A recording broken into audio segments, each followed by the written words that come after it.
Today's topic, oh, that game is a classic. I hate it. Welcome to TABLEscraps, short discussions about board, card, and tabletop gaming, submitted by the viewing audience and discussed with the viewing audience. Hey everyone! Welcome back to another episode of TABLEscraps. I'm your host, Chaz Marler, who, along with the YouTube live streaming audience, is going to discuss another topic submitted by the live streaming audience about board, card, and tabletop games. And today's topic comes to us from viewer Trevin Taylor, who says to us, classically hated. Are there American classics that get hate from hobby gamers that you still play? You know, with Moderator Chris from the board game podcast Flip the Table defending Monopoly, Chaz Marler defending Risk, and Tom Vasel defending Stratego, are there older, hated games that still have merit? Well, do they deserve a modern facelift, or are they perfect the way that they are? Oh boy, Trevin, I think that is an excellent topic, an excellent set of questions there, and I'm looking forward to our discussion on it. First of all, Stratego, you mentioned Stratego, and my initial thoughts on that is, Stratego's hated? I like Stratego, and I thought Stratego, of all of the old hated classics, I always thought that Stratego was the one that still got the most love out of all of those. I can understand the hate for Monopoly and Risk and stuff like that, but Stratego, not Stratego. Don't take that away from me. I'm curious to know if other people see those, like the big three classics, that way, or if you've seen Stratego get more hate than I realize. I don't know. Let me know in the comments below. The timing on this is great because just last week, a new version of Monopoly was released called Monopoly Gamer, which combined like Super Mario Kart with Monopoly. And oh my word, this has been the most divisive game. It has pit brother against brother.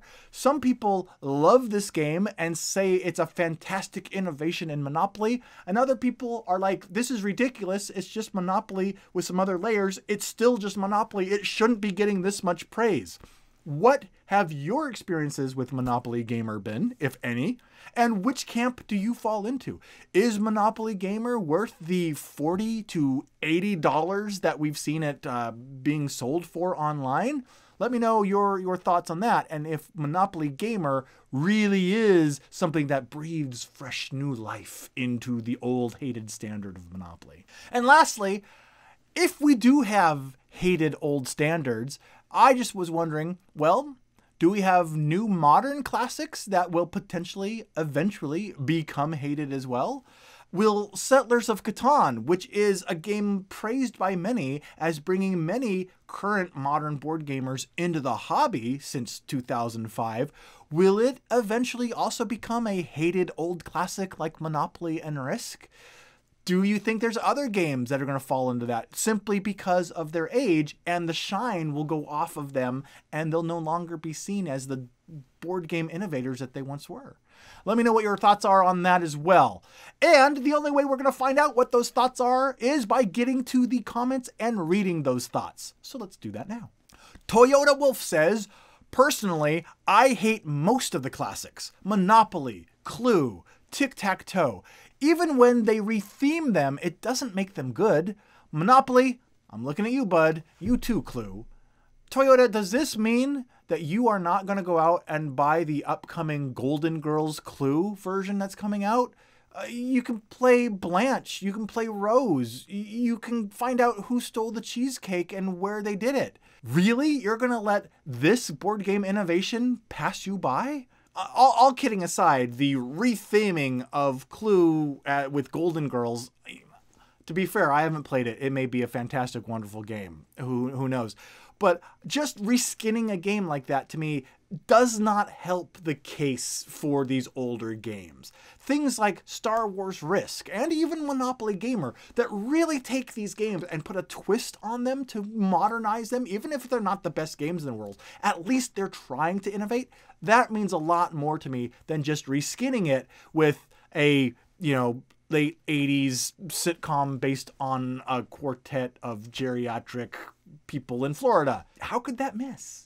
Let's continue on with Accentrol. Every episode I pronounce your name differently, and I'm sure every single one of them is wrong, so I apologize. But anyway, Accentrol says, the reason why I hate Monopoly and Risk is that they don't have an explicit win condition.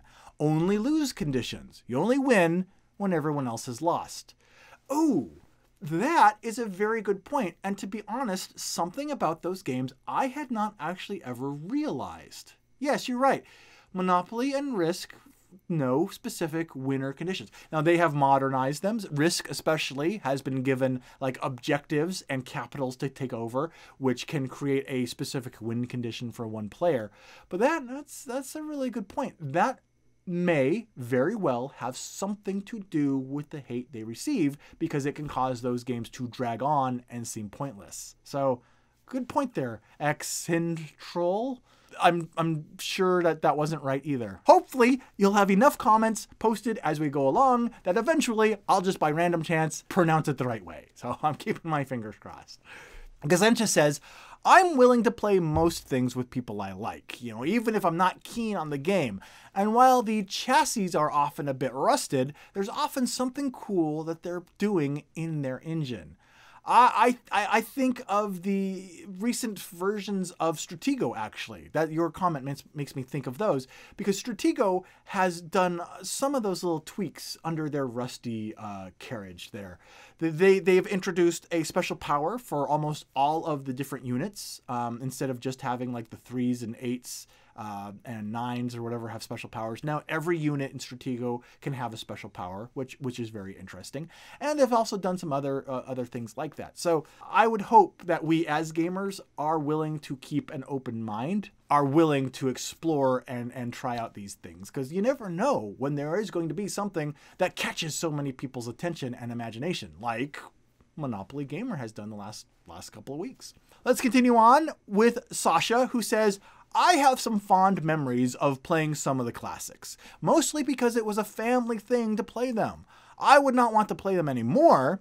There are now better games in the same category now. That is a very good point. Nostalgia, I think, plays a big part into this. And I think nostalgia is one of the reasons why your Clues, your Monopolies, your Sorries and stuff are still on the shelves at all of these stores. I remember playing Clue as a family, and I remember this is like 3rd, 4th, 5th grade, and my older brother, older sister, and my parents, I remember us playing Clue every now and then. And I remember even then, 3rd, 4th, 5th grade, thinking, my goodness, this game is boring, but really enjoying it because it was a family experience and it was one of the few things that my family did together. So I can totally see that, Sasha, and that definitely gives those games a little bit of an extra boost in our memories and gives them some extra legs because of that nostalgia factor. So very good point there. Thank you for sharing that. Zachary says, the lowest rated game on BGG is Tic Tac Toe. However, there is a game on Kickstarter right now giving it a facelift. That is a bold move, Catan. I am surprised that Tic Tac Toe is even considered a board game. I guess it is. Okay, yeah, no, that's fair. That's technically a board game. I guess I never really thought about it. I just thought of it like the pencil and paper activity game, like when you make the boxes, you make dots and you connect boxes around it. Two things. Does having a bunch of dots and making lines to create boxes, does that game have a name? And is the game with that name on BGG? If it is, let me know, because I would love to find out what it's actually called and what it's rated and why. But anyway, getting back to your actual comment, Zachary, yes, I've seen a lot of games on Kickstarter that try to reinvent these old classics. And I gotta admit, they always seem to have a varying level of success, don't they? I mean, lots of them, it seems, crash and burn, because the ones that do crash and burn, in my experience, in my opinion, I believe is because the people creating those are not as familiar with all of the innovations that have been created in modern board gaming in the last couple of decades. And they still see those old mechanisms like Tic-Tac-Toe and Monopoly and Life. They still see that as being what board games are. So when they try to give something a facelift, they still have that old school mindset. And a lot of the people on Kickstarter backing board games have long since moved on. And that might be part of it. Do you have that same experience, though, with games that reinvent games on Kickstarter? Or have you seen actual real innovations that have knocked it out of the park and been successful? Let me know that in the comments below as well. Gazensha mentions, I might prefer to house rule out, say, the roll and move from Cluedo. So you just take it in turns making clues. But even without doing that, I'd still enjoy it. That is true. I would love to play Monopoly where you somehow remove the rolling part of the roll and move and you just are like budgeting and spending some money to make your moves. I don't know if it's like the farther you move, the more you spend, or certain spots are more lucrative, so you have to spend more to stop short. I don't know, but I think that these old games are ripe for house ruling. And when it comes to your strategos, your lives, your clues, I actually would be interested in hearing what kind of house rules people have come up with for those to actually reinvigorate and give them some legs in their own family. Because, you know, it seems like every family board game closet has a copy of at least one of those old games. So they are still around. Sasha says, give the classics a facelift. Shiny stuff is nice, but don't touch the rules. There are better games already in the same category, and you risk offending the people who love the game how it is. Ooh, a poignant, good point there, Sasha, but one that makes me question whether you then think that the current projects being developed by Restoration Games are a good idea or not. For those of you who don't know, I'm fascinated with Restoration Games because what they are doing is they are a company that has been started specifically designed to target these old games and do exactly what Sasha said not to do, reinvent them and reintroduce them after modernizing them. Their first game, which is coming out really soon, is a reimagining of Stop Thief, where they took it and they have updated it, and they have a list of other old games like Stop Thief that they are doing. So should they leave well enough alone and not re-implement these old games? Or is Restoration Games doing us a service by doing what they're doing and riding a bit of this nostalgia factor and mixing it with modernization to reintroduce these games and hopefully give them a second life? Is this the type of thing that you are referring to, Sasha? Or is what Restoration Games is doing fit into a different category? Or is it something else completely? Let me know your thoughts on that in the comments below. Sean joins us to say, I think that most of the hate against Monopoly is because practically nobody plays it correctly. No, it's not the best. Chinatown and Lords of Vegas are much better, but it's not as bad as most people claim. That's a very good point, Sean. A lot of these older games fall into the category where, for lack of a better word, the rules are no longer the rules, but they're played instead by like the urban legends that surround the rules. Like the free parking rule in Monopoly. That's not a thing, you know, and you're supposed to auction off the properties instead of just letting them go by and waiting until someone lands on them. The properties are supposed to be distributed a lot faster. There is a lot of stuff in the Monopoly rulebook that, when discovered, actually changes the game and improves it vastly, like you said, Sean. And I seem to think maybe the way that a lot of people play Clue is incorrect as well, but I'm not as familiar off the top of my head with that. But I think Clue might suffer from that a bit. If anyone is a Clue aficionado, correct me or let me fill in the gaps there for me. But I absolutely agree with you, Sean, that a lot of these old games, nobody actually plays them the way they actually are intended to have been played. And I do agree with you that that does make a big difference in the enjoyability of a lot of those games. So thank you for mentioning that, because it is a very, very valid point. Alden joins us to say, quote unquote, roll to move kills Clue. Oh, absolutely agree. That's the part of the game I do not like. It keeps the most important mechanism, deduction, from being the most important key to winning. Absolutely agree there. And I believe that there's Clue, the Museum Caper, or some other versions of Clue, hybrids of Clue that have come out that minimize the roll and move aspect while keeping the deduction aspect. So I think that the developers of Clue have kind of learned from that and have tried to use the Clue brand to introduce some new improved variations on Clue. But then there's also the Golden Girls thing. So, but no, haven't played it. Can't judge. So let's move on. But that's a very good point, Alden. I absolutely agree. Peter joins us to say, the thing that I don't care for with the older classics is usually that they just don't offer much in the way of choice. Roll, do what it says, or by property, repeat. Yeah, that is a problem with a lot of the older games. A case study in this. When I was a young wee tyke, first grade, second grade, even younger, I always wanted a copy of Chutes and Ladders. Never had one in my house, but like a friend I would visit during the summers had it sometimes, and we would play it. I always wanted to play Chutes and Ladders if the opportunity came up. I loved Chutes and Ladders, and it was one of those, rarities of like, oh, I got to play Chutes and Ladders, whee! And now that I have a daughter, when she was in kindergarten, first and second grade, I went and I bought a copy of Chutes and Ladders as soon as she was old enough to play it. My goodness, that's a terrible game.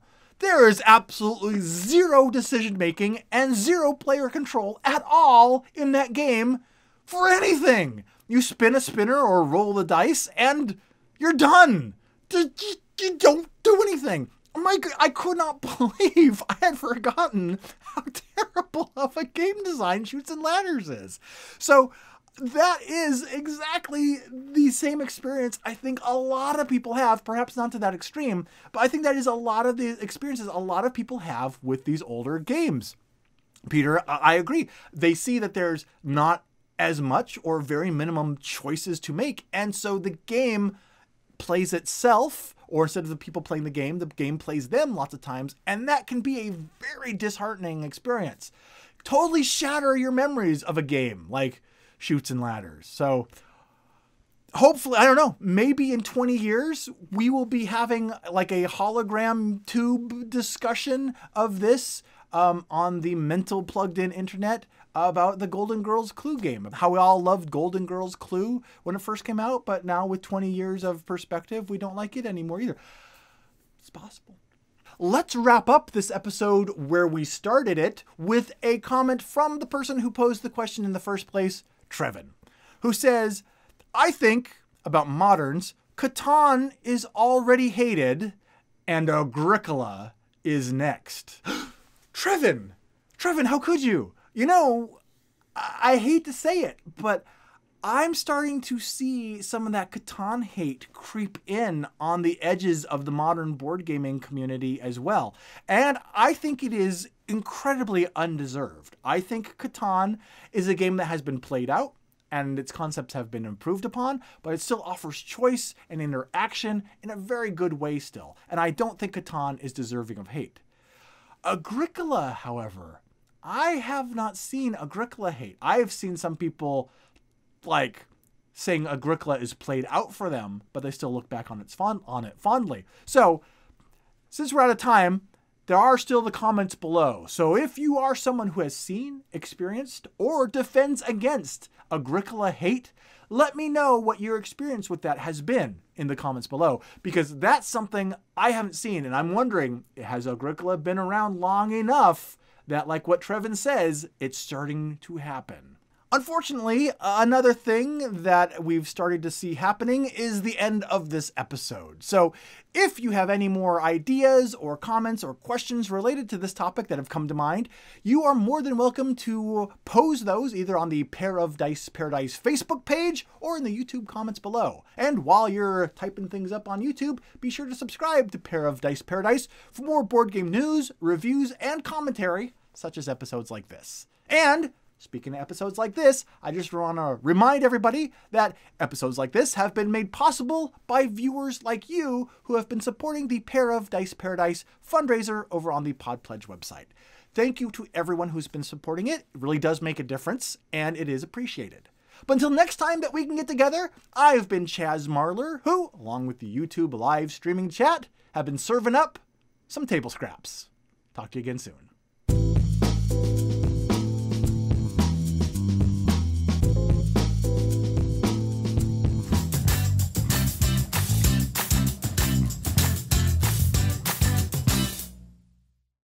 Let's take a few more comments here, and then we'll wrap up the show.